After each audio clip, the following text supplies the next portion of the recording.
Well, good evening again. We have a lot of folks out tonight. Some traveling, some are away. Maybe weather's held up some, but we're glad that you're here, and I'm sure that we'll be glad that we're all been here when we have concluded tonight. We're very glad to have Iam Mostert back with us. Ian preached at Azel for a number of years. He is now retired. He didn't exactly drag himself out of his rocking chair. He's still preaching for a congregation, I believe, nearby. But keeping in mind our theme, promises from God, keeping in mind also that faithful is he who promised. And so tonight, we're dealing with one of the most familiar and beloved of God's promises, causing all things to work together for good.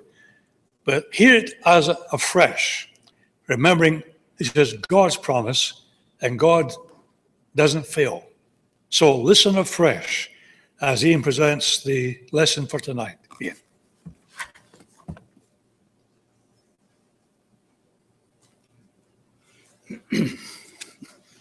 I'm not accustomed to public speaking anymore, Ed.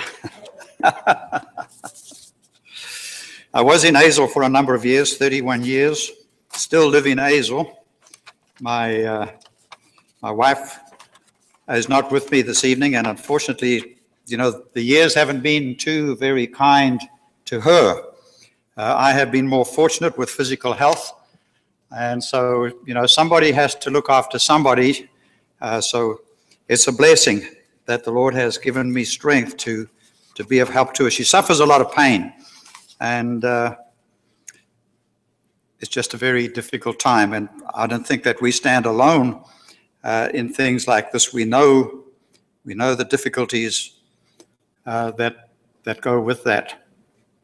I'm using my tablet, and there must be a bug around here because it's decided to go stationary on me, and now it's working. You know, when I first started preaching, I had this really old typewriter, and you had to punch the keys down almost 2 or 3 inches to make an imprint on the page.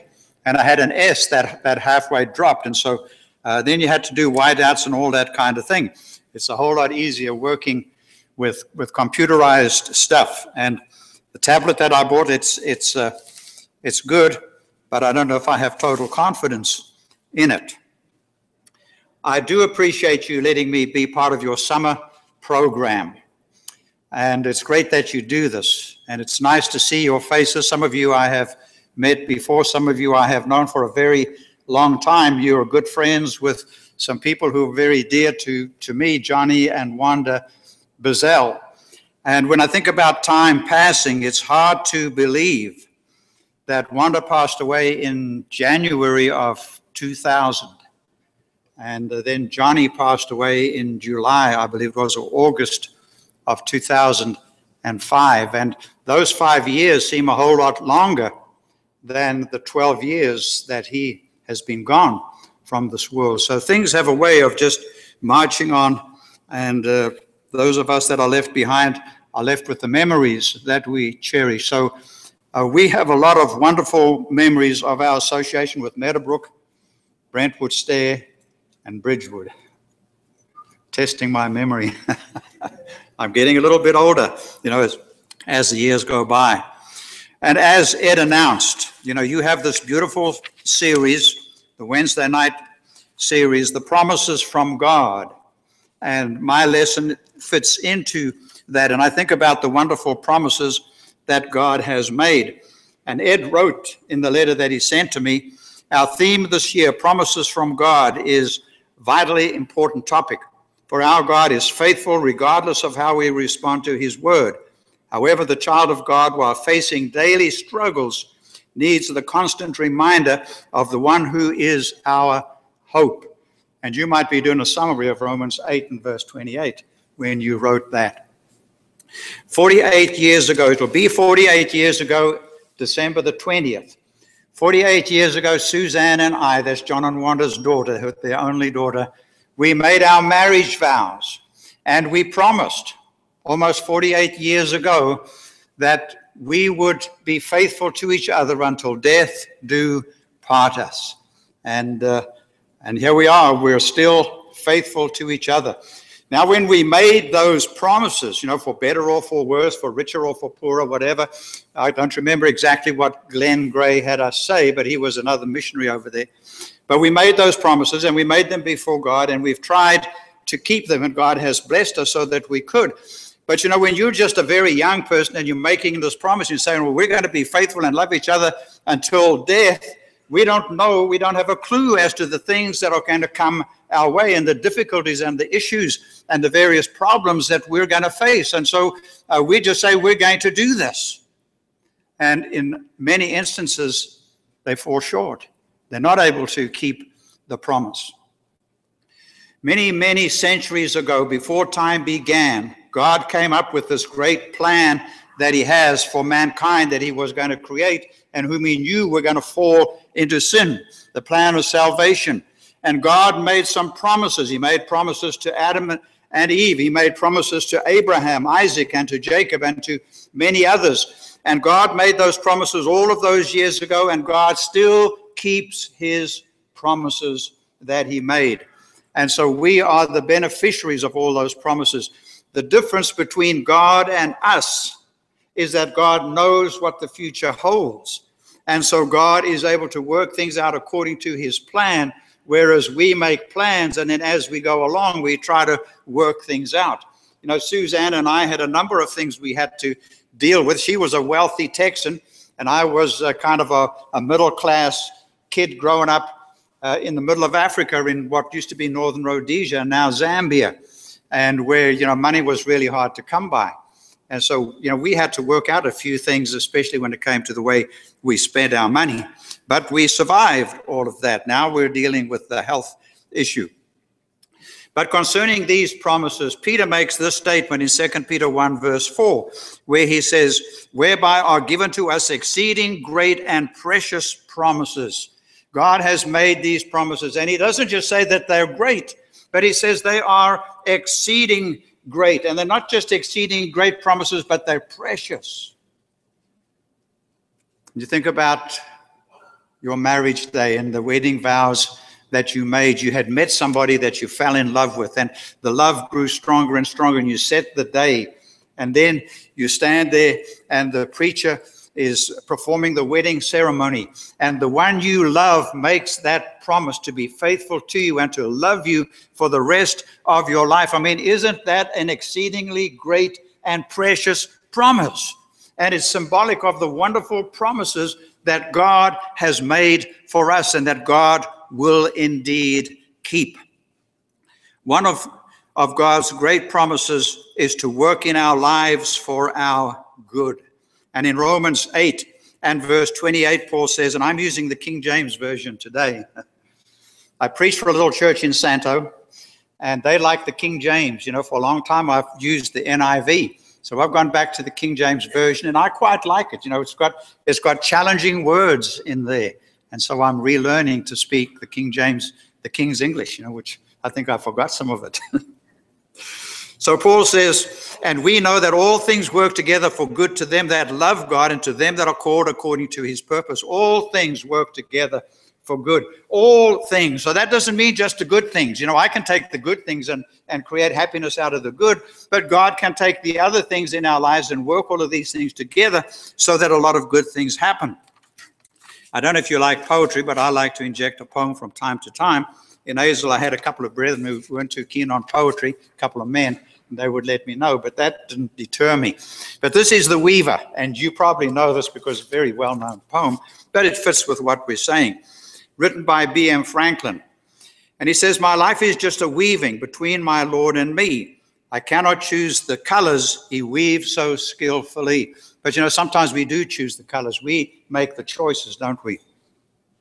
Sometimes he weaveth sorrow, and I, in foolish pride, forget he sees the upper, and I the underside. Not till the loom is silent and the shuttle cease to fly will God unroll the canvas and explain the reason why. We have a loved one who's suffering, and we want to know, God, why are you not answering my prayer? Why are we not having healing?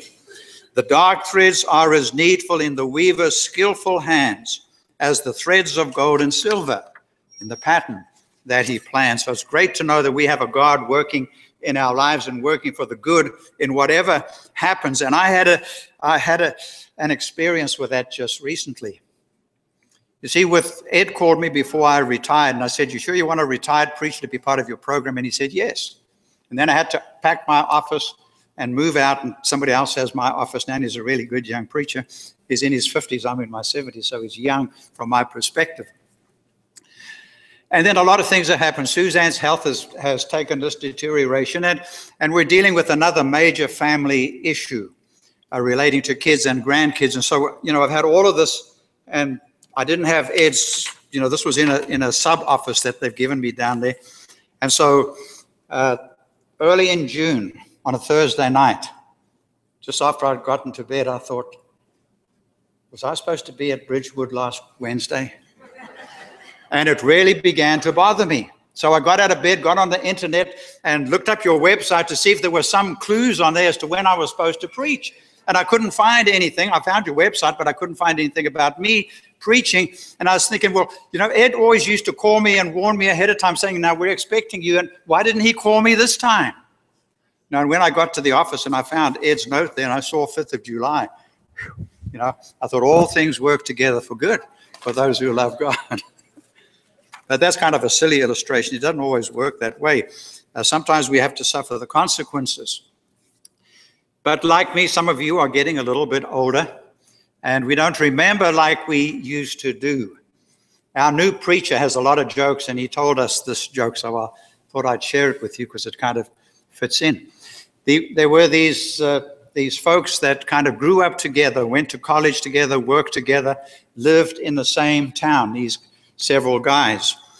And so when they turned 50, they decided they would eat at the Greek restaurant because there were some really pretty waitresses that served at the Greek restaurant. Anyway, time went by and their 60th birthday rolled around, and so they decided they would eat at the Greek restaurant, this time because the food was so good there. Then when they turned 70, they decided they would go to the Greek restaurant because the handicap parking was just really great, just really accessible. When they turned 80, they decided they were going to eat at the Greek restaurant because they had never eaten there before. So that's how it goes with age. Getting forgetful is just part of it. Our lesson this evening comes from the life of Jacob, because whenever I think of Romans 8:28, I think about Jacob. And I've preached on Romans 8:28 before, but this is not a lesson that I've preached before, so I don't know if it's going to be a good one or a bad one. And those who didn't come, if you tell them, well, it wasn't that good, they'll be glad they weren't able to be here. But hopefully there'll be some things we can learn. But I have restudied and reread and gone over Jacob's life a whole lot more thoroughly than I ever have before in preparation of this lesson, because to me, his life is a great demonstration of Romans 8 and verse 28. And Jacob is really a good illustration of my life. I see me in Jacob, and I see Jacob in a lot of people that I know. All of the things that Jacob went through are kind of like what we go through. When Jacob finally got to meet Pharaoh, after, he's reunited with Joseph, and he finally gets to meet Pharaoh. And Pharaoh, the first thing he does is to ask Jacob, well, how old are you? Well, when I was a young kid, I learned you don't ask a lady her age, and we don't ask anybody the age much anymore, except when they're really old, because when people are in their 90s, they like to tell you, I'm 96 or whatever it might be, and not too many people get there. So Pharaoh asks him this question. Genesis 47 and verse 9 is where he answers, and we're going to be primarily in the book of Genesis if you want to turn to that. And Jacob said unto Pharaoh, the days of my years of my pilgrimage are 130 years. Few and evil have been the days of the years of my life, and have not attained unto the days of the years of the life of my fathers in the days of their pilgrimage. I remember reading that years and years ago, and I thought, it sounds to me like Jacob is just very ungrateful. Look at the promises God made to him. Look at how God helped him through his life. And now when he's asked to summarize his life, he says, my years have been few and evil. As when you read his story, he had a lot of bad things happen in his life, as we'll see, but he also did a lot of bad things. And so this was a man who lived with the knowledge of God and the promises of God, and yet his life was derailed in so many ways, and he made so many mistakes and messed up so much. And yet when we see the end of the story, we see that God pulls him through. So we're going to look at 4 things if time permits. I told somebody I'm really not a 40-minute preacher. 25 minutes is pretty much what I do, but I've added a few extra points here so that I won't run out of soap, as they say. So 4 points this evening. I usually preach 3. 3 is a good number. The 4 points are these. Number 1, Jacob's promise. Number 2, Jacob's perversion. Number 3, Jacob's plight. And number 4, Jacob's prize. So we'll talk about the promises, we'll talk about the perversion, we'll talk about the plight or the problems, and then we'll talk about the prize. And these things apply to all of us. So first of all, we begin with Jacob's promise. I'm not talking about a promise that Jacob made, but I'm talking about God's promise to Jacob, exceedingly great and precious promises. The promises that God made were made long before we were born. And God made some promises to Jacob before he was born. Isaac and Rebekah finally, after 20 years of marriage, were going to have children, and she was pregnant with twins. I often wondered if it would be good to have twins. We had 2 girls, but they weren't twins. So I don't really know what that's like. Twice the fun, twice the struggle. Anyway, it says the children struggled together within her, and she said, if it be so, why am I thus? And she went to inquire of the Lord, and the Lord said unto her, 2 nations are in thy womb, and 2 manner of people shall be separated from thy bowels. The one people shall be stronger than the other, and the elder shall serve the younger. So these are wonderful promises for Jacob. One will be stronger than the other, and the older will serve the younger. And so when Esau was born first, ultimately the blessings were given to Jacob, and he was the one that experienced the blessings of Abraham. And I think the really great thing about the blessings to Abraham, we're talking about Jacob, aren't we? The blessings to Jacob are that God is going to bless his children. I have 2 girls and 5 grandchildren, and if God would bless my kids and bless my grandchildren, I would feel like I was very, very blessed. And he has blessed them in a number of ways. So to know God's going to take care of your children, this is what we all want. We care about our children. If people treat our children well, then we have a special affection for those people, don't we? And so God is promising great things for Jacob and for his family. Jacob was given the name Israel. So the people of Israel were never called Abrahamites, as far as I know, or Isaacites or whatever, but they were called Israelites. They were named after Abraham, Isaac, and Jacob. Jacob's name Israel. He was the father of the 12 tribes. He received the blessing, the seed blessing. He received the land promise. His children were the ones who inherited the promised land, and not Esau.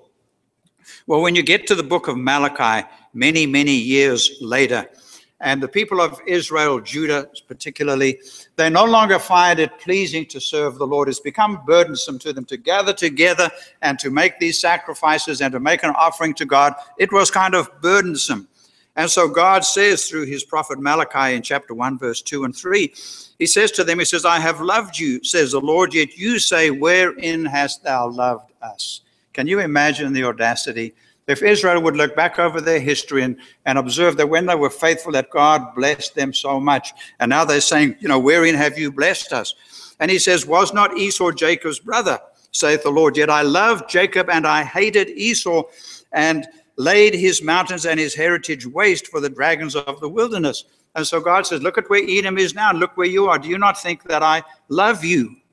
Well, Paul will pick up on what the book of Genesis says and what we read in the book of Malachi. In Romans 9, verse 12 and 13, quoting from those, he says, it was said unto her, that is to Rebekah, the elder shall serve the younger. As it is written, Jacob have I loved, but Esau have I hated. We're talking about the promises God made to Jacob, who became Israel. Now, we know that God doesn't show favoritism. Now, we tend to show favoritism. We prefer some people above other people, and we make mistakes like that. But God's not like that. God doesn't bless this bad person because he thinks, wow, I really like that person, and then punish this good person because he thinks, I don't really like that person. That's not the way God makes his decisions. And so there was something God knew about these two brothers, Esau and Jacob, that had something to do with his decision, regardless of what Paul says in Romans about, before either had done or good, God made his decision, but God knows the future. We do not know that. In the book of Hebrews 12 and verse 15 through 16, the Hebrew writer is encouraging us to faithfulness. And he says, looking diligently, lest any man fail of the grace of God, lest any root of bitterness spring up and trouble you, and thereby many be defiled, lest there be any fornicator or profane person as Esau, who for one morsel of meat sold his birthright. And so God knew. It's not like if somebody goes to the races and put their money on a horse, he doesn't know which horse is going to win. He thinks he does. But God, when he made his promises, he knew what was going to happen. And so God is able also to control the things that happen. And so these great promises are made to Isaac, Jacob. It's hard to remember all these names in this sequence when you're saying them so often. It's Jacob. We're talking about Jacob. His father Esau relates the promises to him in the first text that I want to look at. In Genesis 28, 3 through 4.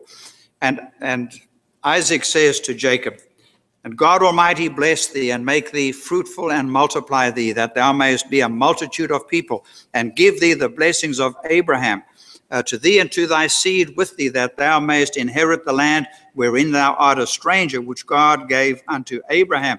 And so these are incredible promises. And I think of what God has promised you and me, that if we're faithful to God, we're going to be citizens of, we are citizens of heaven, but we'll be in that eternal kingdom. We'll have that new and glorious body and live with God forever. Well, in chapter 28, verse 13 and 14, we see that God himself speaks to Jacob, and God tells him about the promises. And this is when he's dreaming and he sees the ladder. He's got his head on the pillow, the stone as a pillow. If you replaced your pillow with a stone, I imagine when you finally fell asleep, you'd be dreaming a lot too. But anyway, he was really dreaming, and he saw these angels ascending and descending. And then he has this vision of the Lord up there. And this is what the Lord says. Behold, the Lord stood above it, and he said, I am the Lord of Abraham, thy father, and the God of Isaac. The land wherein thou liest, to thee will I give it, and to thy seed. And thy seed shall be as the dust of the earth, and thou shalt spread abroad to the west, to the east, to the north, and to the south. All of this, he says, I'm giving you. And in thee and in thy seed shall all the families of the earth be blessed. And you and I today are blessed because of the blessings handed on through Jacob. But there's something else that God told him.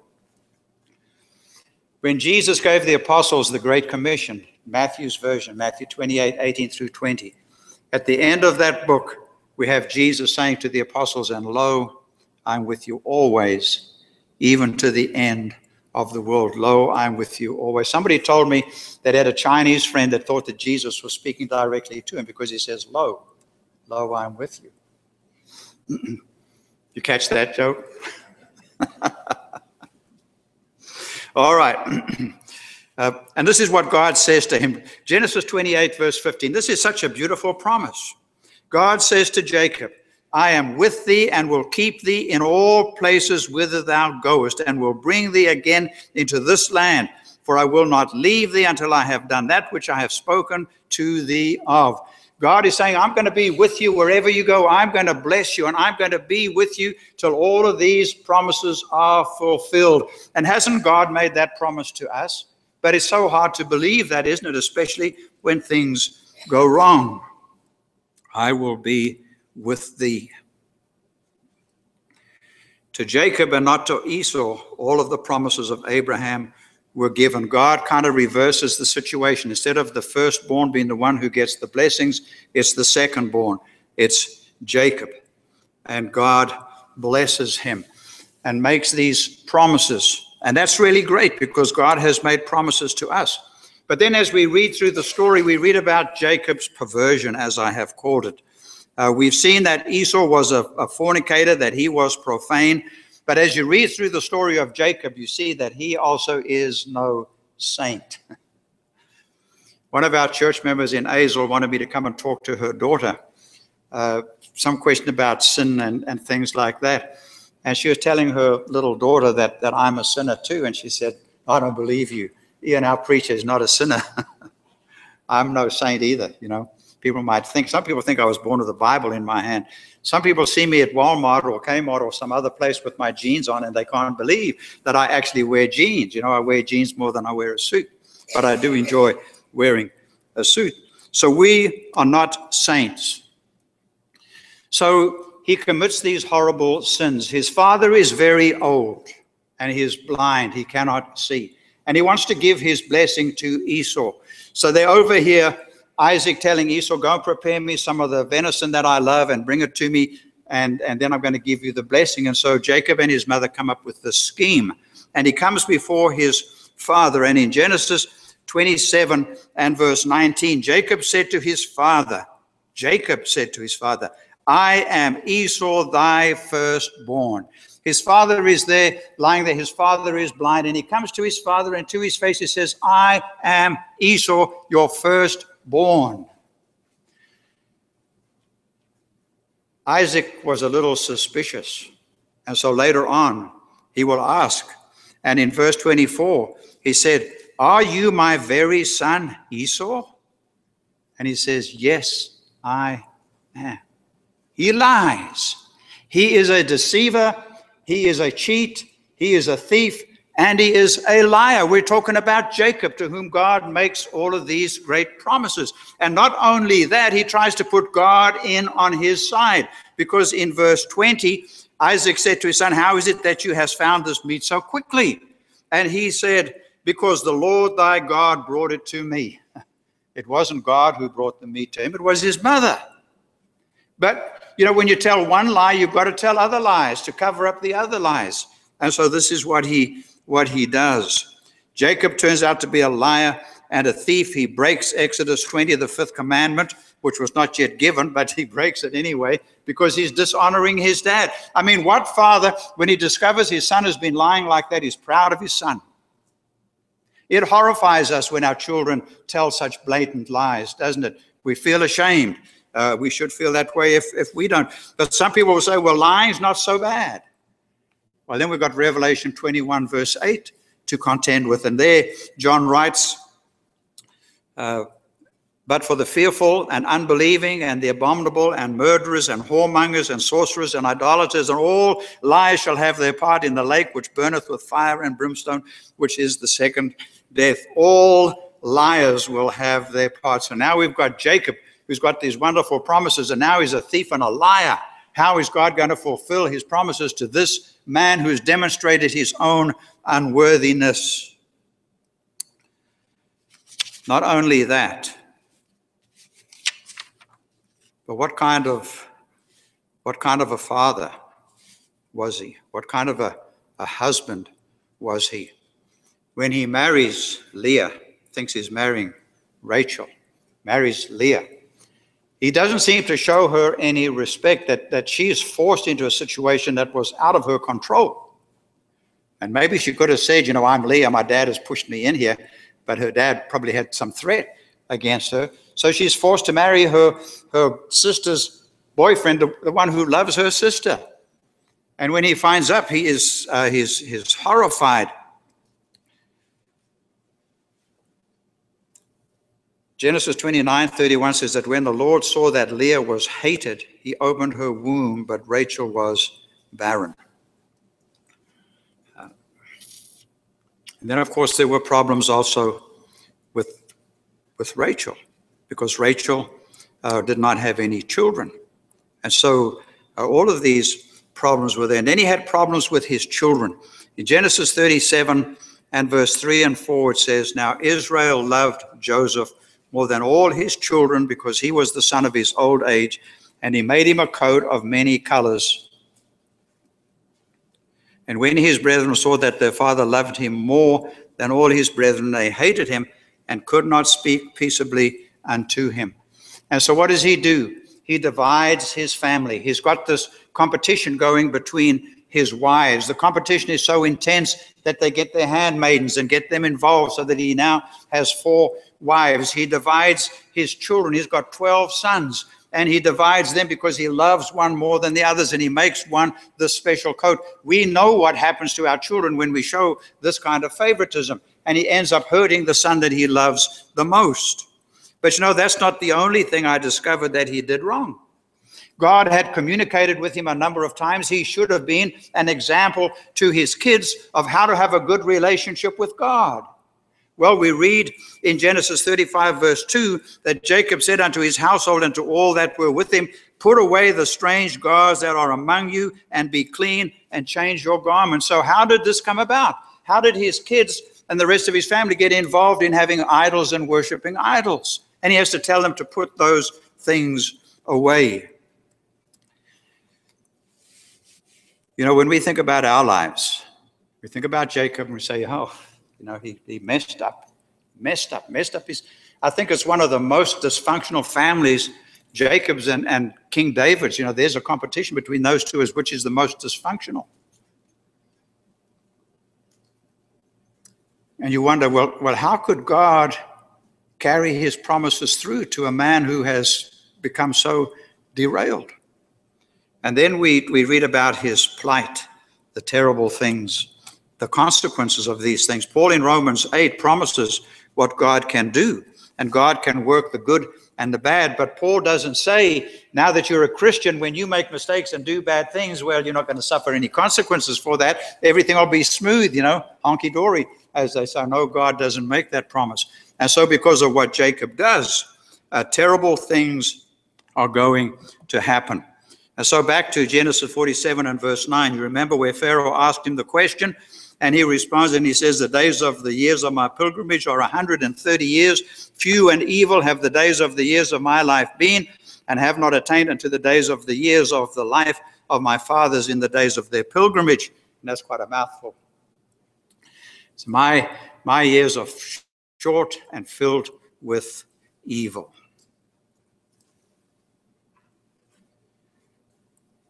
The terrible things that happened to him. He not only acted in evil ways, but he suffered evil in return. When you talk about Job, Job was a very good man and worshiped God and prayed for his kids often. And yet the devil challenged God and said, if you let me harm him, then he will turn his back on you and he will renounce you. And so God allowed a very good man to suffer incredible evil. But that's not what's happening with Jacob. Jacob is suffering because of the very mistakes he makes. And I'm not like Job. I'm not suffering because I've been such a good person. Much of the suffering that I experience is because of the mistakes that I've made, mistakes that I shouldn't have made as a Christian. This is how it is with Jacob. So you think about all of the things that happened. Well, he got his dad really unhappy with him. He lied to his dad. What can we expect? And so when Isaac comes to his father with his presentation, and Isaac, his father, said unto him, who art thou? Who are you? And he said, I am your son, your firstborn Esau. And Isaac trembled very exceedingly, and he said, who? He realizes now what has happened, what the son of his has done to him. And he trembles exceedingly. I imagine he's pretty close to a heart attack, wouldn't you? This is what he does to his dad. And then he destroys his relationship with his brother. How many of us have good relationships with our siblings, and how many of us are struggling with them? Well, he got into this struggle with his brother. It says after these things that Esau hated Jacob because of the blessings wherewith his father had blessed him. And Esau said in his heart, the day of mourning for my father are at hand, and I will slay my brother Jacob. He said, when my dad is dead, Jacob is dead too. And the threat was so serious that his mother, Rebekah, had to send him away, had to get Isaac in with it and send him away to his uncle Laban. So his problems are not over.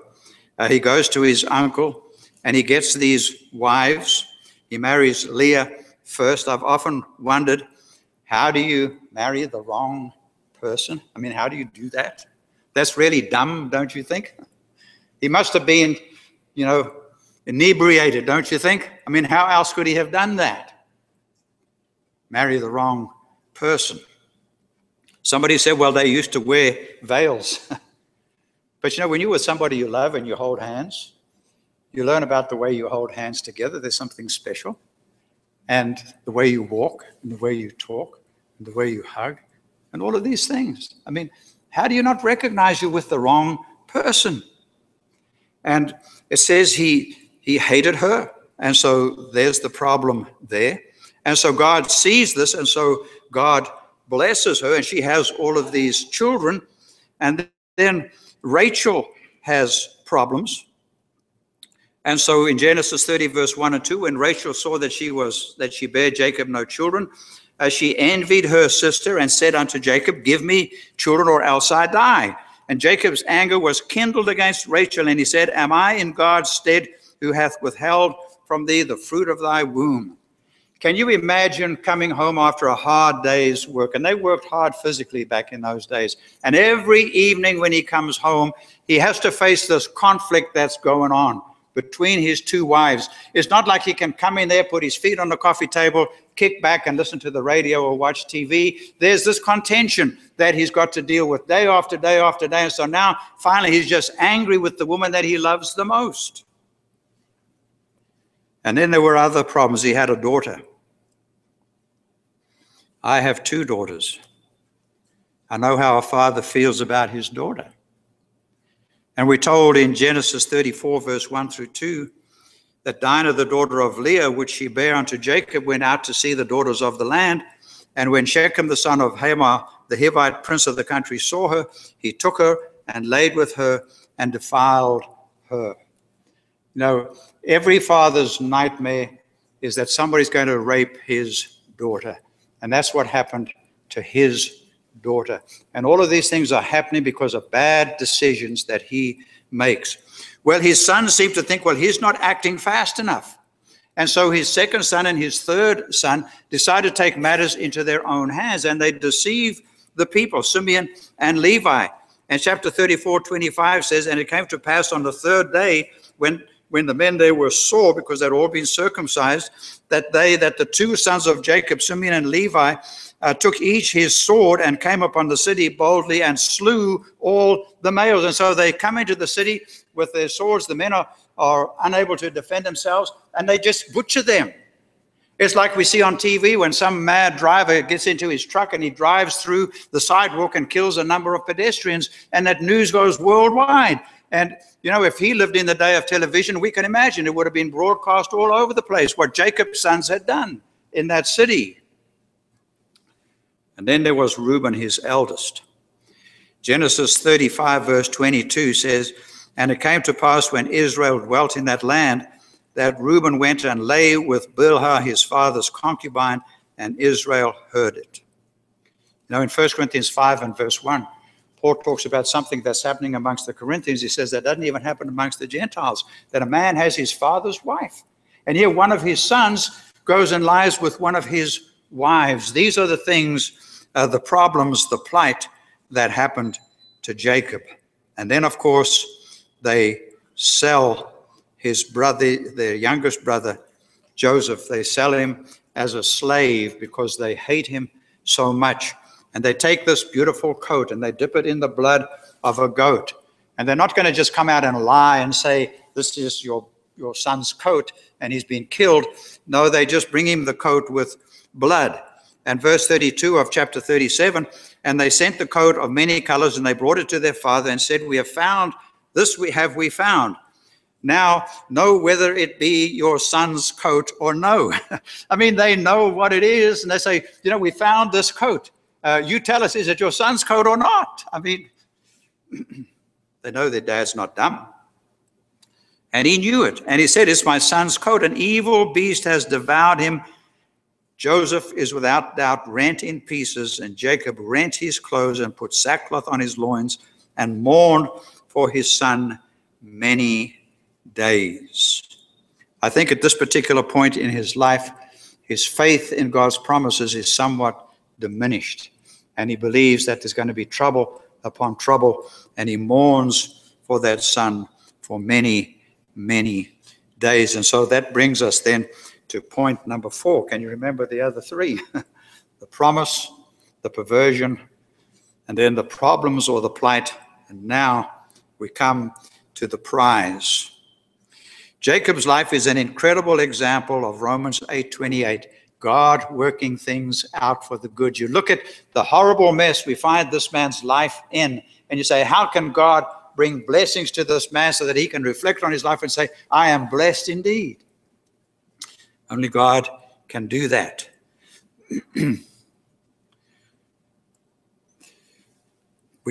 We talked about him as a liar. So how can God take a man who is like this and bless him? Well, there are indications that he repented and turned to God and asked God for help.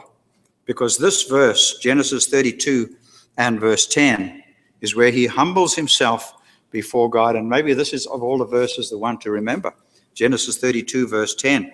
And he's praying to God and he says, I am not worthy of the least of all the deeds of steadfast love and all the faithfulness that you have shown to your servant. For with only my staff I crossed the Jordan, and now I have become 2 camps. In other words, God had blessed him so abundantly, he left with nothing, and now he comes back and he's got so much. And he says, I'm so unworthy of all your love for me and all your faithfulness. And isn't that true of you and me? We have such a magnificent God, and we are so unworthy. I've often talked about Joseph and what happened to Joseph. And this incident in Joseph's life where he becomes a leader in Egypt and he saves the world from famine is pretty much what's happening in Jacob's life, because all of these bad things happen, but God turns the bad and brings good into his life. When Jacob finally dies, and there's so much said about Jacob, when Jacob finally dies, his brothers now become very afraid and they think, well, now that dad's dead, there's nothing to stop Joseph from getting his revenge. And so they're afraid and they send to him and they cry and they beg, they beg for mercy. And in Genesis 50 and verse 20, Joseph said to them, but as for you, you thought evil against me, but God meant it unto good, to bring to pass as it is this day, to save much people alive. You meant to do evil, but God meant to do it for good. If the brothers decided they weren't going to do anything bad to Jacob, I don't think that would have thwarted God's plans, do you? Because God would have found another way to get him to Egypt. But they were going to do this. They were hateful, and so they changed and became so evil, and they sent him as a slave. And God used that to bring about good. And so when bad things happen in my life, I try to think in terms of what he says, that it seems really bad now. And Jacob spent all of those years mourning for his son, not realizing that God was blessing his son, and now his son had become this great leader in the world, the greatest leader of his day. If only he had known that, he could have spent those years in joy.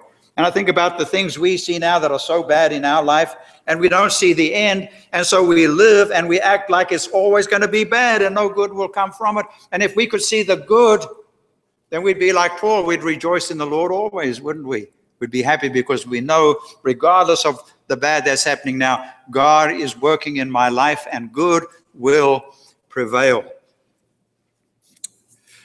Good things will happen. And so when you go through all of the stories, we see how God brought good into the life of Jacob rather. His father was very upset, but in the end, his father Isaac gives him the blessing of Abraham. His brother hated him and wanted to kill him. He was reunited with his brother in tremendous friendships. He married the wrong woman, but then he ended up marrying the woman that he really loved. So many things changed. Despite the way Laban tried to change his wages 10 times and just make life miserable for him, when he left Laban, he was a very, very wealthy man. And those hateful brothers, when you read the story of how they go to Egypt the second time, and we see the change in their hearts, he saw in his sons what we would call a new creature, a new person, new sons, because now instead of hating their youngest brother, they loved him and wanted to do what was pleasing for their dad. A total transformation, and God works all of these things out for good. God will do that for us as long as we are faithful to him. And so with 10 minutes, I think I'm going to come to the conclusion. In New Zealand, our preachers would say, and now for the conclusion. And I learned at a tender age as a young Christian that meant we're halfway through. But we're at the end. We are at the end. God chose Jacob over Esau because of his foreknowledge. But you know, when we think of Romans 28, we should also think of Romans 29 because it tells us about God's foreknowledge. So here the Apostle Paul writes and says, we know that all things work together for good to them that love God and to them who are called according to his purpose. For whom he did foreknow, he also predestined to be conformed to the image of his Son, that he might be the firstborn among many brethren. Now, I don't believe that God decides who's going to be a Christian and who's not going to be a Christian, but I do believe that God has predetermined that those who become Christians must live a certain way, and I think that's what he's saying. And so, three things that are required of us. These promises will hold true for those, first of all, who love God. And remember, Jesus said that thou shalt love the Lord thy God with all thy heart, with all thy soul, with all thy strength, and with all thy mind. We've got to really love God, and God will work in our lives. Secondly, he says you've got to be called according to his purposes. A lot of people are baptized, but they never intend to live the way God wants them to live. They've got their own way to live, and so they do their thing. We're called according to God's purposes. God has called us to be transformed into the image of his Son, which is a third part of what Paul is saying. And it says it in verse 29, to conform to that image. We've got to change.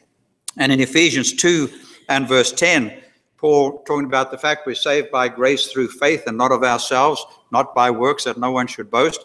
And in verse 10 he says, for we are his workmanship, created in Christ Jesus for good works, which God hath before ordained that we should walk in. God has predetermined the way Christians ought to live, and that's what we ought to be striving to do. And God had ways he wanted Jacob to live, and Jacob violated so much of that, but God still forgave him because Jacob humbled himself and came back to the Lord, and God will do that for you and me.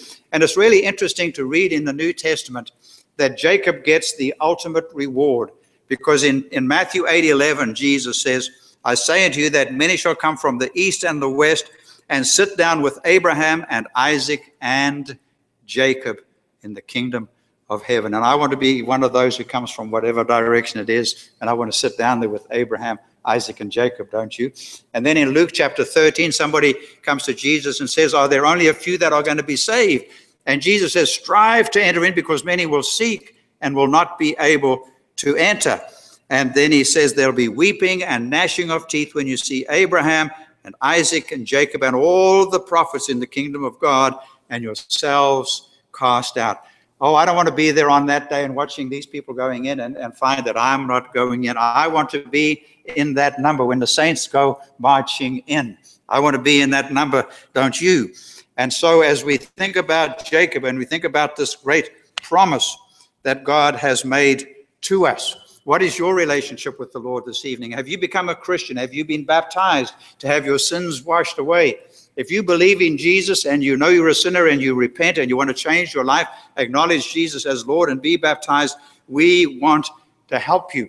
Or if you've been a little bit like Jacob and you've kind of gone off the tracks a little bit and you need to come back and you'd like the church to pray for you and help you, then that's what we want to do, isn't it? We invite you then, as together we stand and sing, we invite you. Won't you come? Jesus, the loving shepherd, calleth thee now to come into the fold of safety, where there is rest and room. Come in the strength of manhood, come in the morn of youth. Enter the fold of safety, enter the way of truth. Lovingly, tenderly, calling is he, wanderer, wanderer, come unto me. Patiently waiting there, standing I see Jesus the shepherd divine. Jesus, loving shepherd, gave his dear life for thee. Tenderly now he's calling, wanderer, come to me. haste for without haste. Come, Christ the shepherds blessed, enter the fold of safety, enter the place of rest. Lovingly, tenderly, calling is he, wanderer, wanderer, come unto me. Patiently waiting, they're standing, I see, Jesus, my shepherd divine.